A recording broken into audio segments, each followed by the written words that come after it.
Yo también estaba por Sí.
Ya, toda su atención entonces. Ahorita tengo 6:55. A ver, me voy a dar hasta las media horita para explicarles esto y lo que resta de la clase voy a resolver en la práctica acá y de esa forma van a poder saber dónde se están equivocando, qué les está fallando. ¿Ok? Entonces, a ver, toda su atención, porque esto también es importante para nuestras evaluaciones. Bueno, ya de alguna forma han ido practicando sobre poder armar una tabla. Las tablas tienen muchas ventajas, como se han dado cuenta, ¿verdad? No tienen que jalar fórmulas, porque pones una fórmula para una columna nueva y automáticamente se aplica para el resto de campos, ¿verdad? O sea, ya es más automático. Cuando registras una nueva fila, igualmente los cálculos se hacen de forma automática. Y estas tablas pues sirven como materia prima para poder armar las tablas dinámicas. Y las tablas dinámicas pues son de gran utilidad porque básicamente es una herramienta que ya te permite armar o resumir casi cualquier tipo de pregunta que tú te vayas a hacer sobre la información que tienes en una tabla, ¿no? Y esa tabla que nosotros hemos hecho es una tabla bien pequeñita, porque apenas creo que tiene 41 empleados, ya no recuerdo cuántos empleados hemos puesto. ¿Cuántos empleados tiene nuestra tabla? Aquí está lo que están viendo. O para eso tengo los informes, ¿no? Bueno, yo tengo 33 empleados, ¿no? Entonces esto es pues chiquitito. ponte a pensar en una empresa como el Mercantil Santa Cruz. ¿Cuántos empleados crees que tiene el Mercantil Santa Cruz? Tiene más de 2000, ¿no? 2000 empleados. Imagínate que tengas que hacer algunos cálculos manuales, o sea, ya no da, pues. Ahí ya necesitas este tipo de herramientas, ¿no? Para poder resumir mucho mejor la información. Para el Mercantil Santa Cruz vas a poder saber de los 2000 empleados cuántos son varones, cuántas son mujeres, la antigüedad de todos los empleados del Banco Mercantil Santa Cruz por rangos de antigüedad. Podrías averiguar los empleados que por departamento, ¿no? Y mañana la práctica que vamos a completar es incluyendo una tabla con las asistencias. O sea, la asistencia oficina, ¿no? Todos los empleados tienen una marcación para ingresar a oficina y normalmente tienen una marcación también para salir.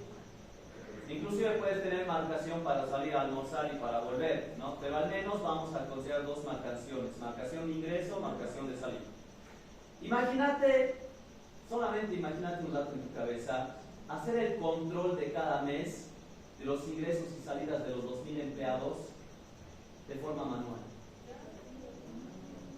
O sea, básicamente te la pasarías todo el día en el Excel, si es que hicieras esto manual, ¿no?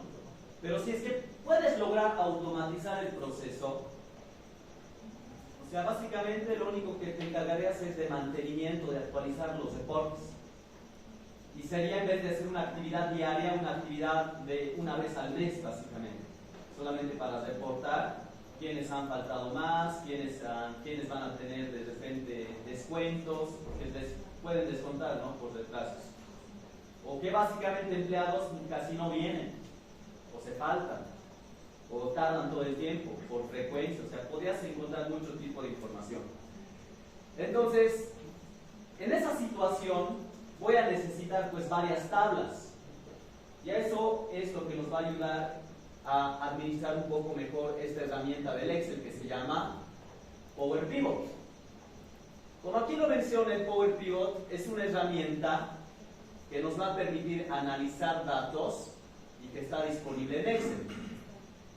Diseñado para gestionar y analizar grandes volúmenes de datos de manera eficiente.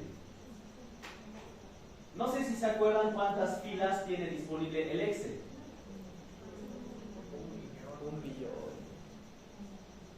1.300.000 creo que era, ¿no? Algo así. Y eso, no se sugiere cargar las 1.300.000 filas con información, porque el Excel se va a volver súper lento. Y a ver, ponte a pensar cuántos días al año tenemos. 365 días al año. A ver, haremos un cálculo simple. Imagínate en el Mercantil Santa Cruz. Voy a ver cuántas filas podría ocupar en un año. 365 días al año por 2.500 empleados por, creo que sería esto nada más, ¿no? Los 2.500 empleados tenían un registro durante 365 días. Bueno, incluso tendría que descontar los días hábiles, los días inhábiles, ¿no? Pero solamente haciendo ese cálculo, fíjate cuánto tengo. Tengo 900, o sea, casi 1.000.000 de filas nada más. Solamente suponiendo que voy a tener 365 marcaciones solamente para una persona en el año. Voy a tener esa cantidad de registros. Entonces no es conveniente para empezar a tener tantos registros en el Excel. Si son tablas, como en este caso que son empleados, esta tabla máxima, ¿cuánto podría ascender? En el caso del mercantil podrían ser hasta 2.000 filas, ¿no? No es significativo, 2.000 no es tanto. Se podría almacenar 2.000 registros acá. Pero si voy a tener 2.500 registros para el día 1, para el día 2, para el día 3, para el día 4, ya no es sostenible el Excel. Se va a volver un archivo muy pesado. Mañana vamos a ver cómo podemos solventar eso. Para eso nos va a servir el Power Pivot. ¿Dónde lo veo el Power Pivot? Aquí, a ver, les muestro cómo se habilita el Power Pivot en el Excel. No sé, creo que hemos habilitado la otra vez, pero se ha reseteado. Pero vamos a revisarlo.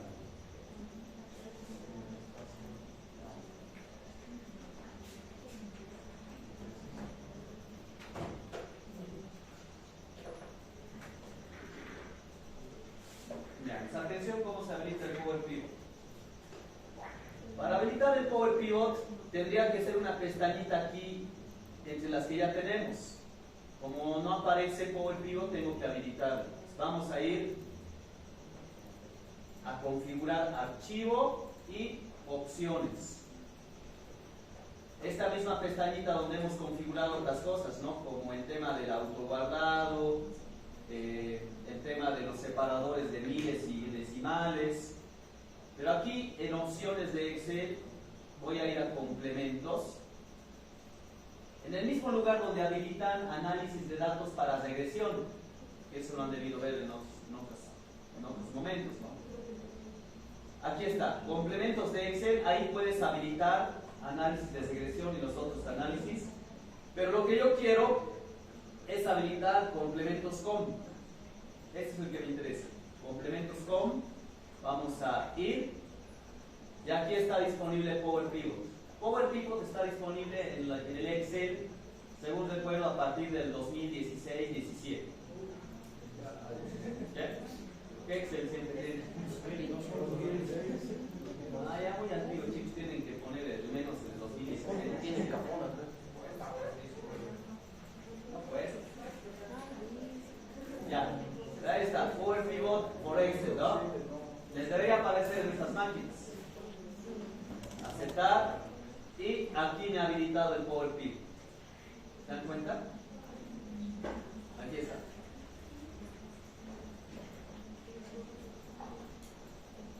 Entonces, para trabajar con el Power Pivot, en realidad le tenemos que agregar o le tenemos que insertar tablas. El Power Pivot trabaja con tablas. En este ejemplo, esto lo voy a hacer mañana, pero ya me estoy adelantando. En esta práctica de empleados ya hemos creado una tabla, ¿verdad? Que es esta de acá. Esta tabla de empleados, ¿no ven? Entonces, como estoy en el Power Pivot, le puedo decir, y como estoy dentro de la tabla, le puedo decir esto acá. Agregar a modelo de datos. Y fíjense lo que va a pasar cuando yo le doy clic a este botoncito de agregar a modelo de datos. Le voy a dar clic a esta tabla y lo voy a agregar al Power Pivot, en otras palabras. Lo que me hace es abrir una nueva ventana, y esta ventana es el Power Pivot. ¿Dónde está? Lo vamos. Esta ventana es el Power Pivot. Con esto vamos a trabajar.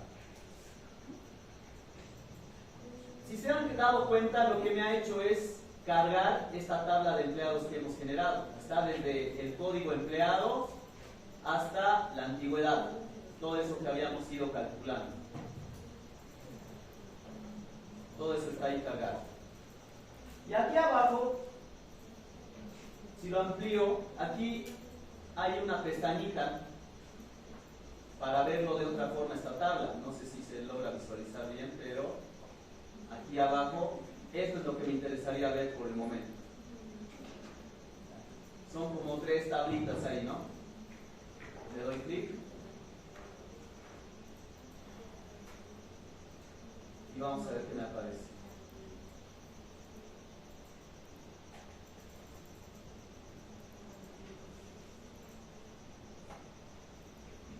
Lo que me aparece es esto. Lo que me ha parecido es esta tabla que le hemos llamado empleados, y que ahí están todas las columnas que tiene, toda la información que tiene, código empleado, fecha de ingreso, hasta antigüedad. Lo que yo necesito aquí es también conectarme a otro repositorio donde estén los datos de las asistencias que vayan a tener los empleados. Entonces aquí me va a salir otra tablita. Y esa tablita yo la tengo que conectar con esta tabla de empleados a través de un código. Por ejemplo, ¿cómo puedo identificar de forma unívoca o sin equivocarme a un empleado? ¿Por el nombre? Por el nombre te puedes equivocar, ¿no? Porque a alguien le puedes registrar una ñ con un espacio. ¿Cuál es la forma de identificar mejor a un empleado? El código. A través del código. Aquí está el código empleado. Y esta es una tabla donde solamente tengo un registro por cada empleado, ¿no ves? Aquí voy a tener después otra tabla donde voy a tener el código 001 ha ingresado en tal fecha a las 9 de la mañana y ha salido a las 6 de la tarde.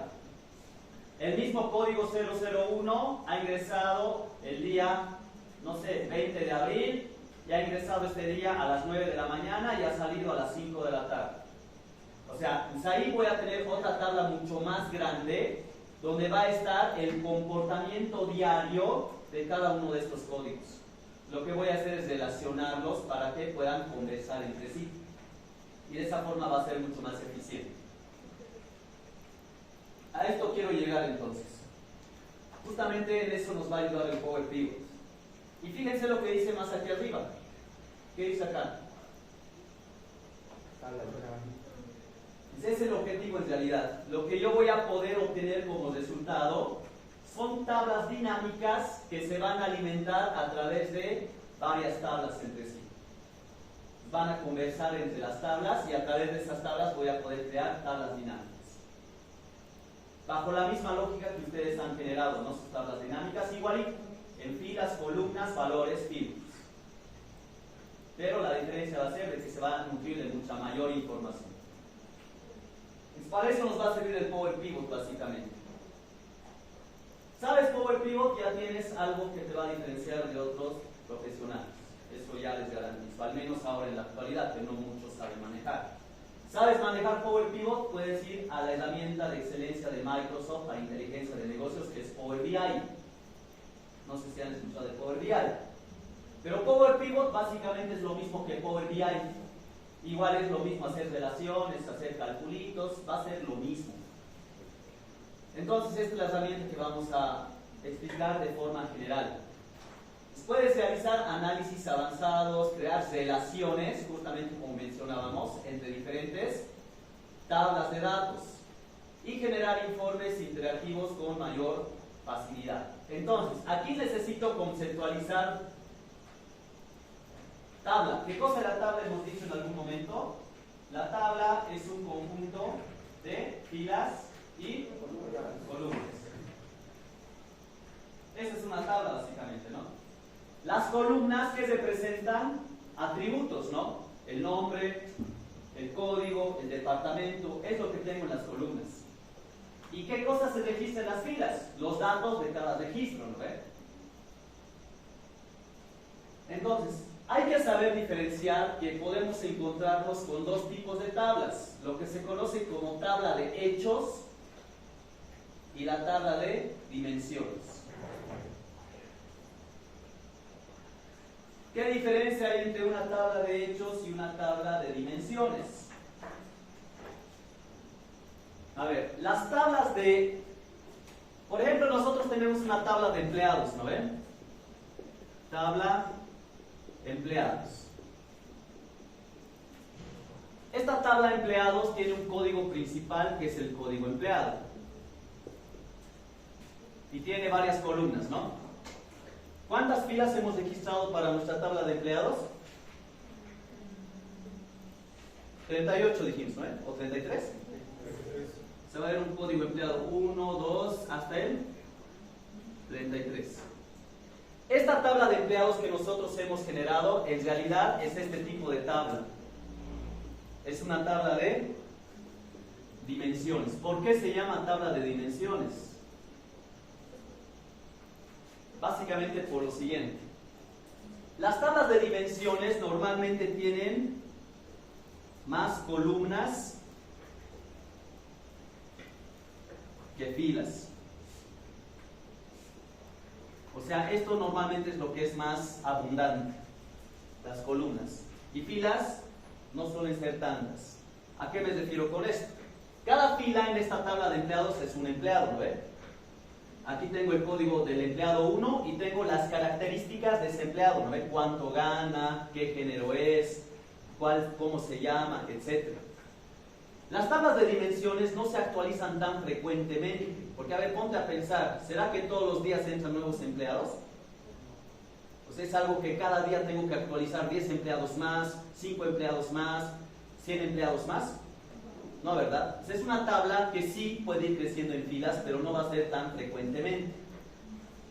Por eso es una tabla de dimensiones. En cambio, la otra tabla que vamos a trabajar mañana que le voy a llamar la tabla de asistencias. La tabla de asistencias. La tabla de asistencias, por ejemplo, nosotros vamos a tener el mismo código de empleado, ¿cierto?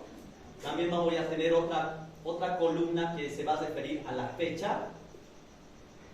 Voy a tener la hora de ingreso.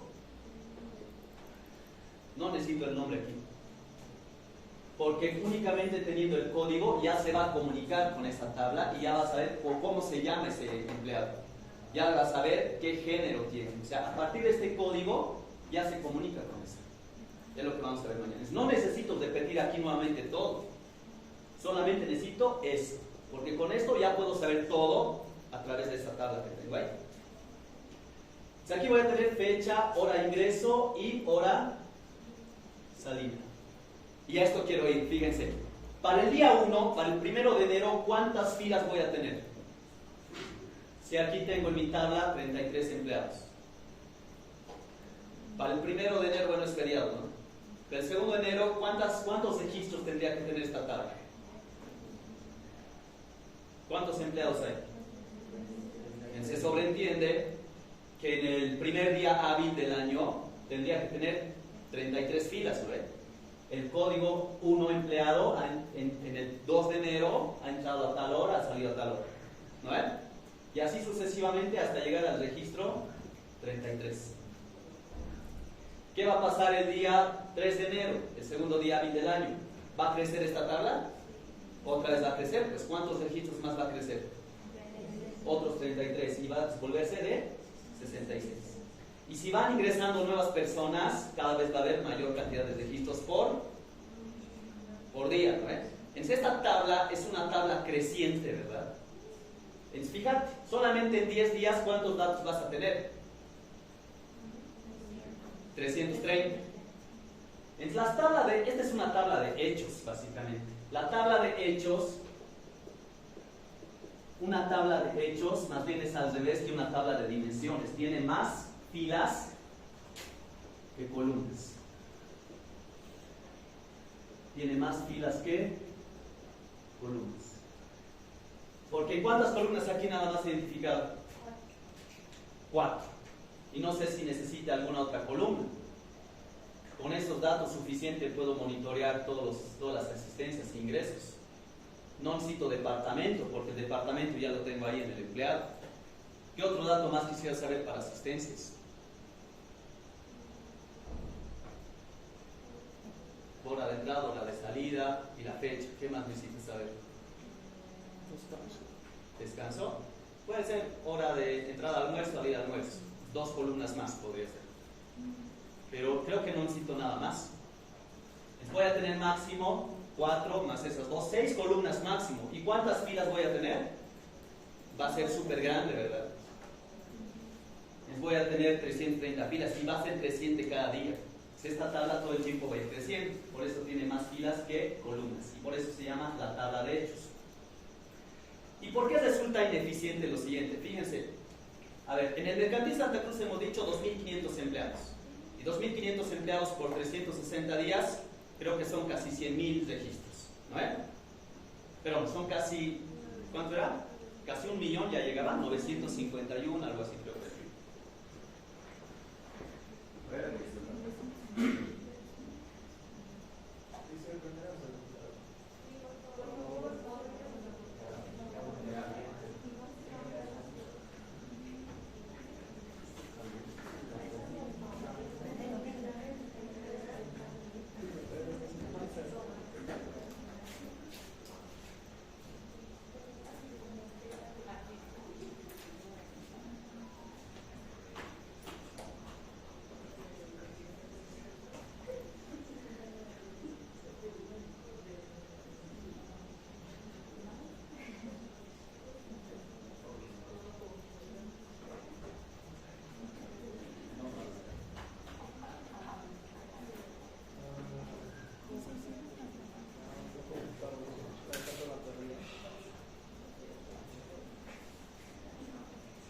Ya.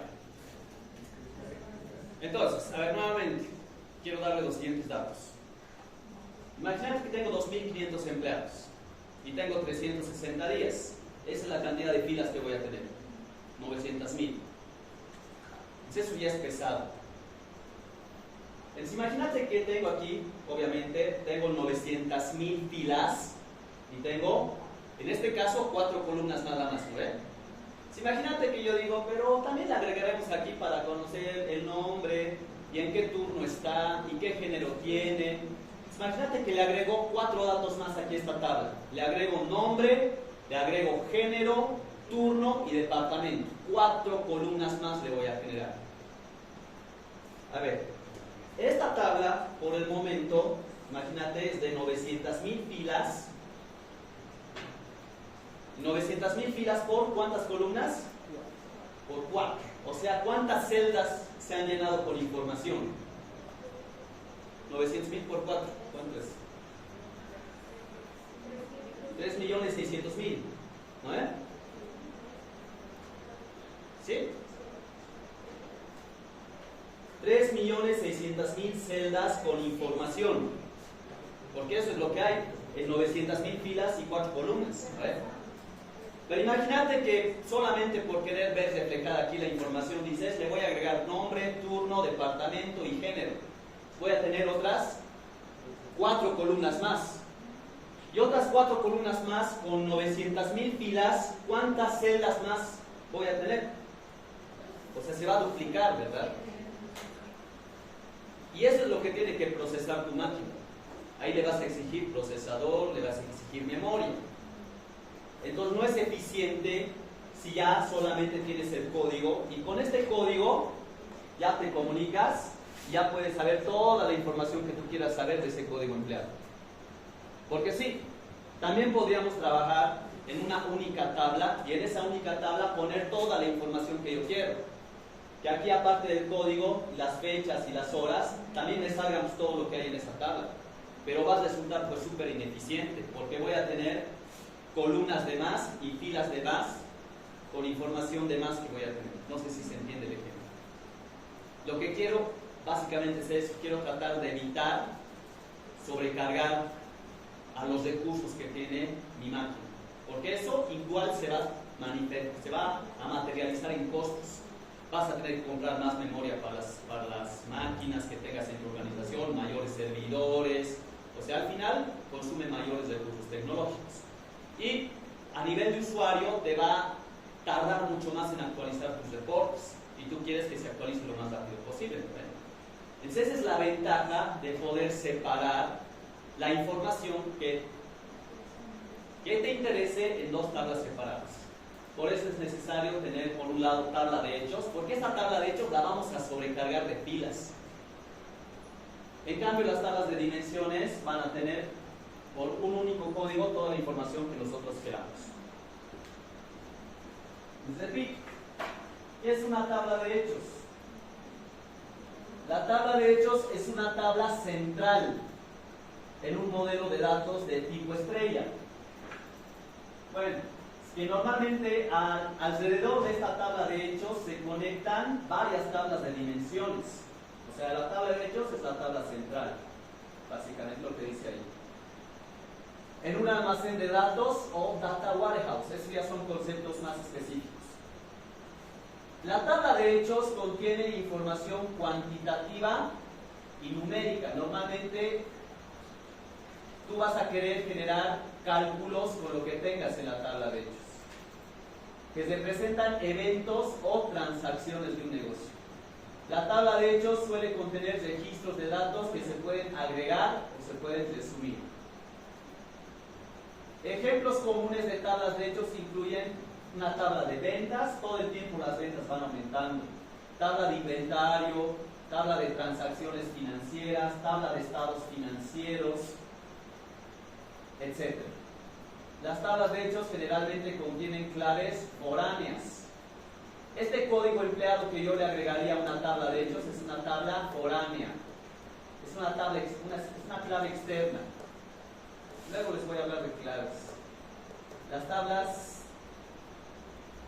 Las tablas de hechos generalmente contienen claves foráneas y se relacionan con las tablas de dimensiones para proporcionar contexto de los datos. Porque si yo leo en la tabla de hechos el código de empleado 001, bueno, solamente sé que hay un empleado con ese código, pero si quiero saber toda la información de ese empleado, tendría que ir a la otra tabla. Tabla de dimensiones. Una tabla de dimensiones es una tabla que contiene descripciones textuales o categóricas de los datos en una tabla de hechos. Proporciona el contexto para los datos almacenados en la tabla de hechos, permitiendo un análisis más detallado y significativo. Estas dos tablas normalmente se van a relacionar de la siguiente forma. Existe relación de uno a uno, relación de uno a muchos y relación de muchos a muchos. El que nos tiene que interesar a nosotros es este de aquí. La relación de uno a muchos. Ese es el más importante.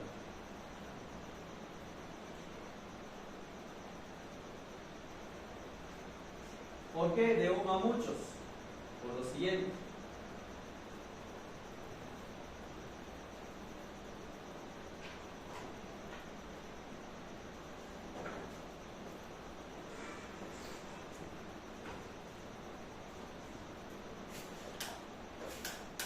Como les he comentado, aquí ya tengo la tabla de empleados y aquí voy a tener otra tabla que se va a llamar asistencias. Y esta tabla de asistencias va a tener solamente 4 columnas. Primero voy a tener el código empleado. ¿Qué más voy a tener?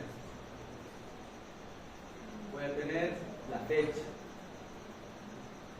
¿Qué más voy a tener? Hora ingreso y hora salida. Ya. Entonces, fíjense, en esta tabla de empleados, los códigos empleados tienen que ser diferentes. O sea, ¿se podrá repetir algún código empleado para 2 funcionarios? No. Tiene que ser un único código original para cualquier persona. Es como el carnet de identidad, básicamente. No se puede repetir, imposible. Entonces, aquí el código empleado es la clave principal, como se lo conoce. No sé si esto han avanzado en Access. ¿Han avanzado Access alguna vez? Esto es lo que se llama en Access, básicamente. ¿Vale? Ya. Y aquí en asistencias ¿puede haber varios códigos empleados? Sí, pues, porque el código del primer empleado va a haber en el primer día. Ese mismo código del primer empleado también va a existir el segundo día, ¿no? El tercer día. O sea, todo el tiempo, cada día se va a repetir ese código, ¿no? Entonces, este código empleado aquí van a haber muchos. Entonces, la relación que vas a tener es relacionando este código empleado con este código empleado.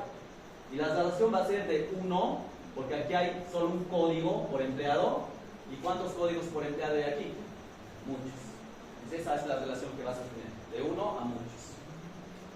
Al mismo tiempo, igual, esta tabla, este dato de fecha, también tendrías que relacionarlo con otra tabla de dimensiones que se llame calendario. Y este calendario tendría una única fecha por día, pero a partir de esta fecha tú podrías obtener varias cosas. A qué mes pertenece, qué año es, etc. Entonces aquí, en esta tabla de calendario, tendrías una única fecha y aquí vas a tener varias fechas. Igual aquí tendrías una relación de 1 a muchos. Entonces esta es la tabla de hechos, básicamente, porque a esta tabla se le van a conectar varias otras tablas de dimensiones. Porque, repito, imagínate que aquí también, aparte de la fecha, quiero que me diga qué mes pertenece. Si aquí extraigo el mes y me dice enero, febrero, ¿cuántas filas he agregado? 900.000. Si quiero el año, otras 900.000 celdas. Es mejor comunicarme con una tabla donde para una fecha ya tenga qué mes es, qué año es, qué trimestre es, semana, etc. Entonces hay este tipo de relación de 1 a 1, de 1 a muchos y de muchos a muchos. El que nos interesa es una relación de 1 a muchos. Esa es la parte teórica. Si no han entendido demasiado bien lo que les he explicado. Mañana con el ejemplo deberíamos entender mejor. Ya. Pues ahora vamos a lo siguiente.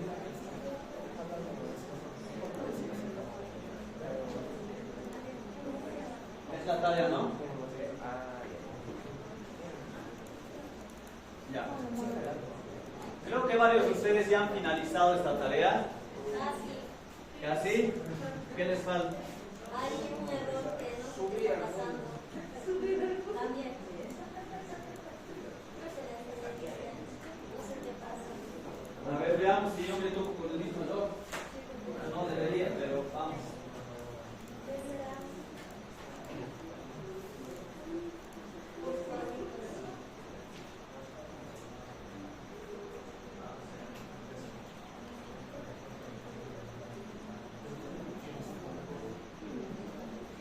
Ya estoy haciendo yo, por si acaso.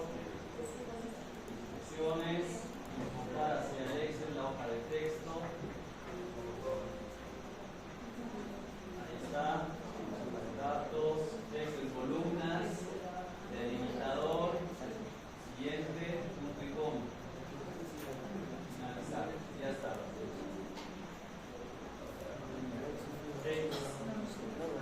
¿Qué sigue? Transformar a tabla y darle el nombre de carpeta. Insertar tabla. Ya. Y el nombre de carpeta. Listo. Aplicar formato adecuado a cada columna de la tabla carpeta. El número de operación que se quede tal como está. La tasa, podría volverlo en porcentaje, pero está bien así expresado. 9.62 la tasa, 9.73. Que se queda así. Hay un diseño que lo Ya vamos. pero no está acabado. Entonces está considerando como número. Reemplazar los puntos por comas o comas por puntos. Dependiendo. A ver, fíjense cómo me doy cuenta si está bien identificado. En mi caso se ha alineado a la derecha, ¿no ven? Pero otra forma sería la siguiente. Yo voy a escribir aquí cualquier número.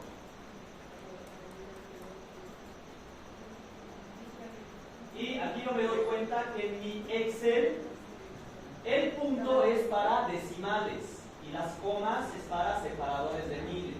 Entonces en mi caso sí me respeta bien los dígitos. Porque punto es para separadores de decimales. En sí, en tu caso aquí dice 7,44 y aquí más bien dice punto 25, está al revés. Tendrías que reemplazar. Todo esto deberías cambiarlo, pues control B y decirle lo que es punto, que se vuelva coma. Y listo, ¿ves? Ahí me sale. Ahí ya no me vas a reconocer como número. Sí, así está bien. Tiene que estar al revés.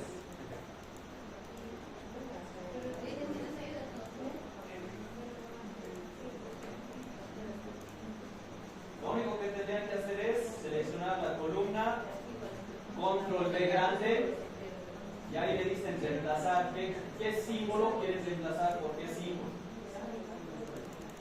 Y luego le dan aceptar, reemplazar todo.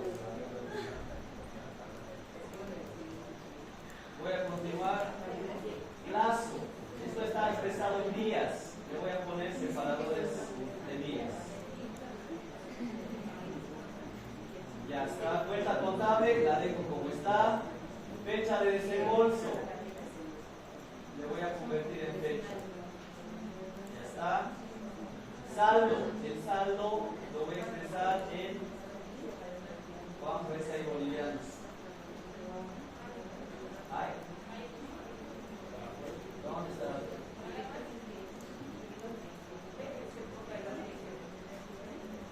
Sí, ¿no? ¿Dónde lo pongo? No, a ver.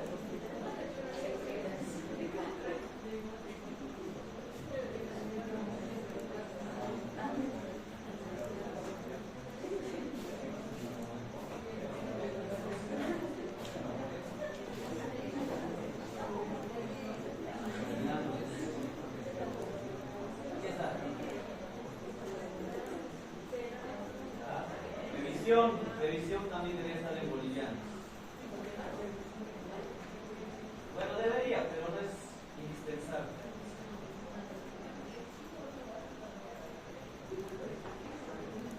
Ya. Tipo de crédito, no tendría que tener nada. Clase de crédito, se queda como texto, objeto, se queda. De programaciones, se queda. KDX, se queda. Código sexo, se queda. Fecha de destino, índice. Luego el resto está bien. Aplicar formato condicional a la columna tamaño empresa, ya. Mediana y pequeña hay que resaltar. Sería esto, ¿no? Formato condicional, texto que contiene mediana empresa. Lo voy a resaltar con este formato condicional, texto que contiene, en vez de mediana, pequeña empresa. Y eso con un relleno rojo. Amarillo. Ya está. Ya me resalta. Solamente hay una pequeña empresa y dos medianas empresas. Siguiente. Crear una nueva columna llamada fecha de vencimiento que resulta de la suma de fecha de desembolso y plazo. Voy a crear una nueva columna. Va a ser igual a la fecha en que se ha desembolsado el crédito más los días que le han dado de plazo. Y el resultado tendría que ser una fecha igualmente. Ahí está. Y esto se llama fecha vencimiento.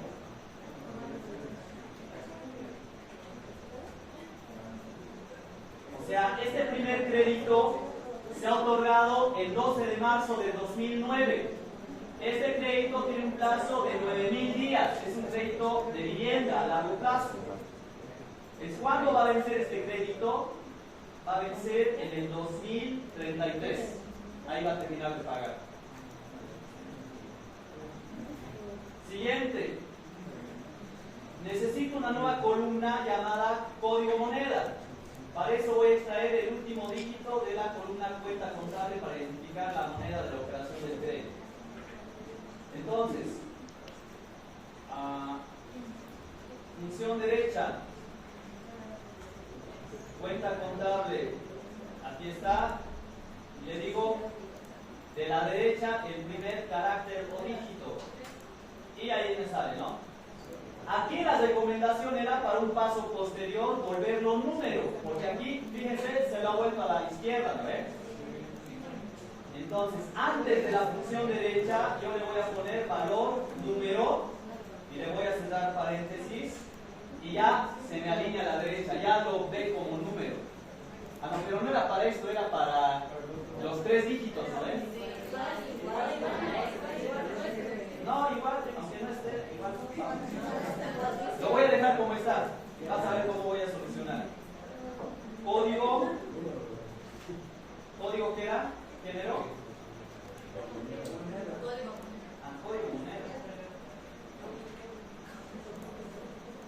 Ya, no le he puesto valor número, está ahí, está como texto, pero. Ahora sí, a partir, crear una nueva columna con el nombre moneda utilizando PS y dólares, ¿ya? Una nueva columna. ¿Qué función han utilizado? ¿Sí? Si código moneda es igual a 2, pero como es texto, hay que ponerle entre comillas 2. Si es 2, ¿qué cosa va a ser? Dólares, ¿no ven? Y dólares le pones entre comillas porque es texto, ¿no ven? De lo contrario, tendría que ser PS. Ya está, ya me has reconocido. Y esto se llama moneda. Siguiente. A partir del código sexo, aquí hay 3 categorías. 1 para hombres, 2 para mujeres, vacío para empresas. Voy a revisar dónde está sexo. Y aquí está código sexo. Y como está alineado a la derecha, debe estar como número. Voy a poner la fórmula. Igual si código sexo es igual a 1, ¿qué cosa va a ser? Hombre. De lo contrario,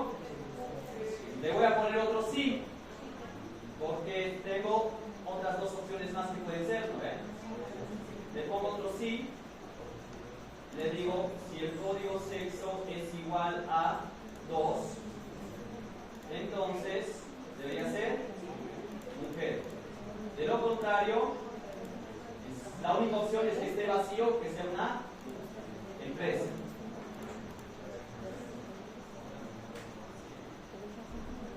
Ya está. Hombre, mujer, empresa. ¿Esto qué cosa sería? Sexo. Sexo se llamaría así. Ya está. Nueva columna que se llama nivel 3 y hay que extraer los 3 primeros dígitos de la columna cuenta contable. Ya, entonces voy a utilizar nivel 3 igual a izquierda de la cuenta contable y quiero 3 dígitos. Me lo está trayendo como texto porque se ha alineado a la izquierda, entonces le voy a volver valor número y cierro paréntesis y ya está como número. ¿Para qué me sirve esto? Para utilizar la función buscar B o buscar X. Necesito relacionar justamente este código de 3 dígitos con este auxiliar donde tengo estos 6 códigos para ver si un crédito está vigente, está con atraso o ya está con proceso judicial. Vigente, vencido, ejecución. ¿Cómo hago eso? ¿Qué se llama? Estado. Estado. Igual. Buscar B. ¿Qué voy a buscar? Nivel 3. ¿Dónde lo voy a buscar? En el auxiliar. Voy a congelar. ¿En qué columna está? En la segunda columna. Y 0 para coincidencia exacta. Ya me han reconocido.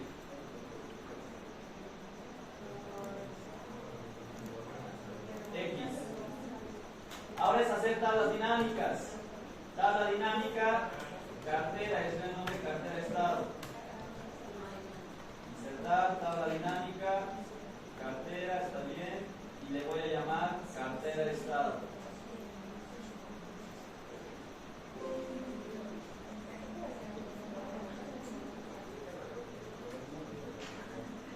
Cartera de estado. ¿Qué hay que hacer en cartera de estado?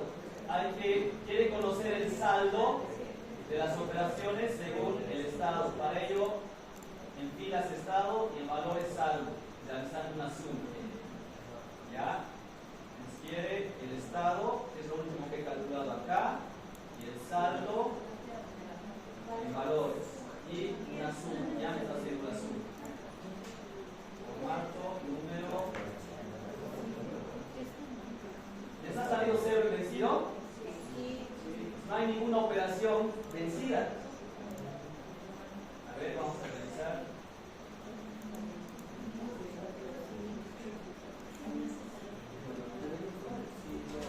Sí, hay vencidos. Hay unidos.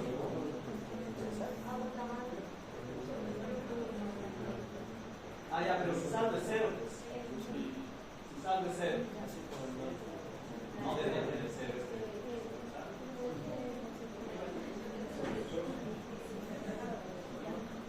A ver, voy a hacer aquí.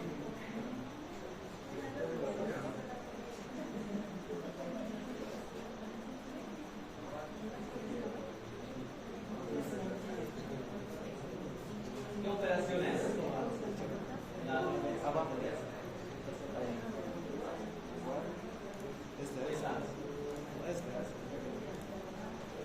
Sí, su saldo es 0. Sí, está bien. Sí, está en 0 su saldo.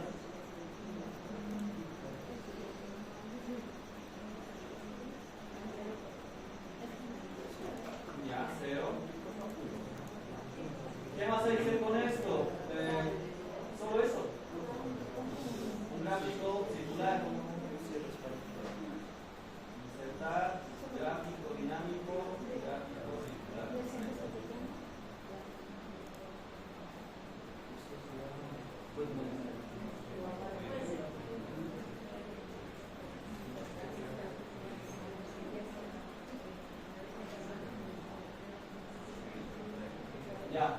gráfico.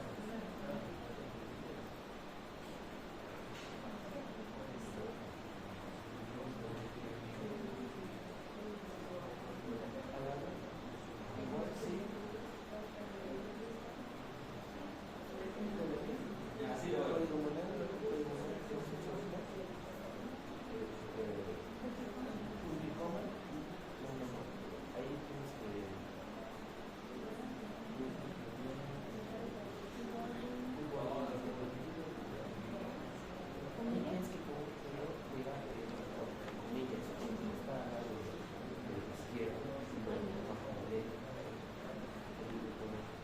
Ya. Ya, ¿qué más me pide?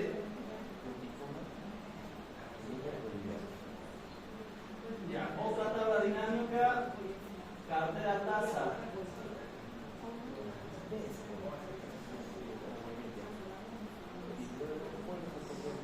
Esto le voy a llamar cartera tasa.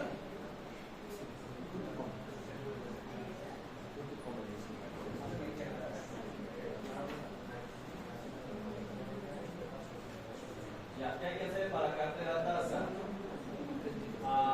Tasa promedio de las operaciones otorgadas. Para ello, la nueva tabla dinámica, tamaño empresa, en las filas, en las columnas, moneda y tasa realizando un promedio. ¿Ya? Entonces, estado ya no me sirve. ¿Dónde están los tamaños de empresa? Tama empresa, aquí está. No necesito saldo. Moneda en columnas. Y ¿dónde está tasa? Ahí está la tasa y voy a promediar esta tasa. Ahí está. Y con 2 decimales nada más.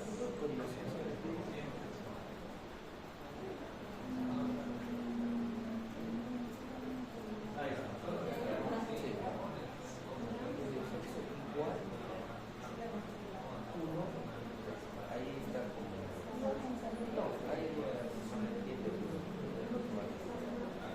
Ya, hay que hacer un gráfico en forma de barras.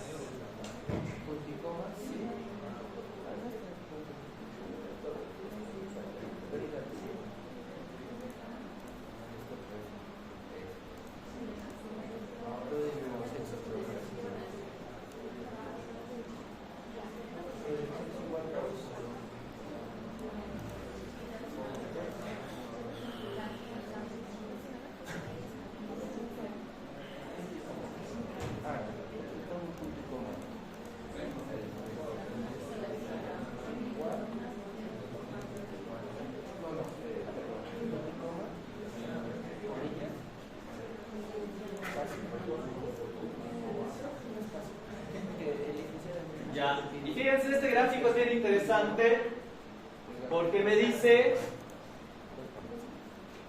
dónde me conviene dar créditos, a la mediana, a la pequeña o a la microempresa, dónde voy a ganar más intereses como entidad financiera. La micro, porque voy a ganar, incluso me conviene dar en bolivianos o en dólares. En bolivianos cobras al 13.33, en cambio en dólares está al 10.52, ¿no? Entonces me conviene micro y en bolivianos. Es lo que me gustaría dar principalmente de crédito. ¿Qué más hay que hacer acá? A criterio personal, cree una tabla dinámica con su respectivo gráfico. Aquí esto ya es personal, cada uno de ustedes hará un gráfico que vean conveniente. Eso ya los dejo a su criterio. Yo voy a hacer, no sé, pero si hacen lo mismo, no sé.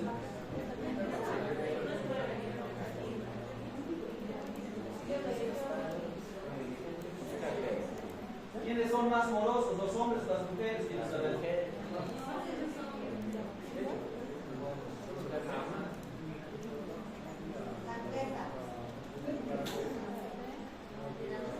¿Cuántas sexo? Voy a hacer conteo nada más. ¿Quién es más moroso? ¿Quiénes están principalmente en ejecución? El hombre, ¿no? En ejecución son 3 hombres que están con proceso judicial, 2 empresas y solamente una mujer.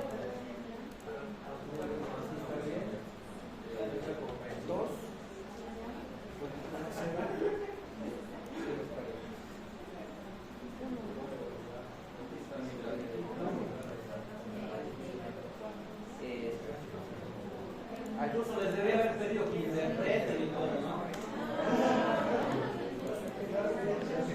Pero eso es lógica, hay que interpretar. Ya, pero ustedes saben las tablas nomás, sin interpretación. Ahí están mis 3 tablas dinámicas. Ya, ¿qué más queda? Insertar segmentación de datos para moneda y sexo. Ya, entonces hay que agregar segmentador de datos.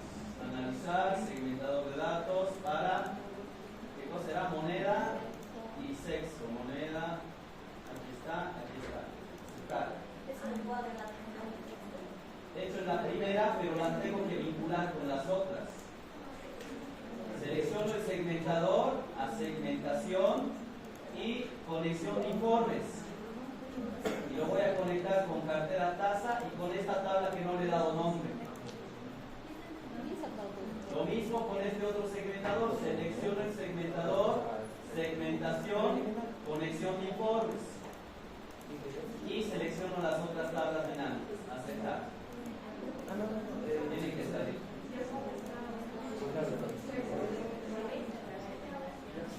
Y aquí dice, ¿no? En la opción conexión de informes, sincronizar las 3 tablas dinámicas. Listo, yo ya he terminado mi tarea. Eso es todo. ¿No?